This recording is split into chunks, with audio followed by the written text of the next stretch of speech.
নারায়ণগঞ্জের ৯৭টি হাটে গতকাল থেকে কোরবানির পশু আমদানি শুরু হলেও আজকে পর্যন্ত জমে ওঠেনি। ক্রেতা কম থাকায় বিক্রেতা পশু নিয়ে বসে আছে। নারায়ণগঞ্জ থেকে কোরবানির হাটের সবশেষ অবস্থা জানিয়েছেন প্রতিনিধি আব্দুস সালাম। এই ঈদকে ঘিরে নারায়ণগঞ্জে কিন্তু জমে উঠেছে পশুর হাট।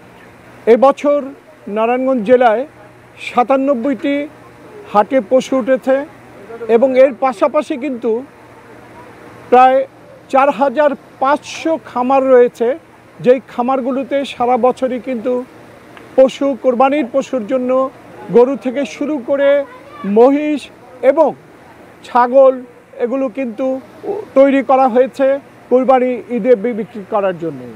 নারায়ণগঞ্জে এবছর ১,৩০,০০০ কোরবানির পশুর চাহিদা রয়েছে, যেটি আমাদের প্রশাসন জানিয়েছেন।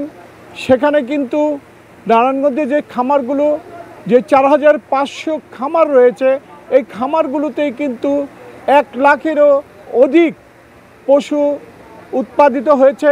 পাশাপাশি কিন্তু বিচ্ছিন্নভাবে গ্রামগঞ্জে সেখানেও কিন্তু গরু তৈরি হচ্ছে, ছাগল তৈরি হচ্ছে, যেগুলো এখন হাটে আসছে।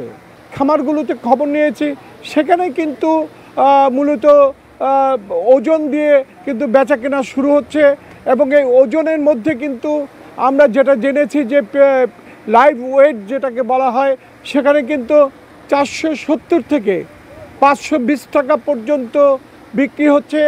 তবে হাটে বেচা কেনা শুরু না হলে কিন্তু মূলত বলা যাবে না যে পশুর দাম এবার কী পরিমাণ যাবে।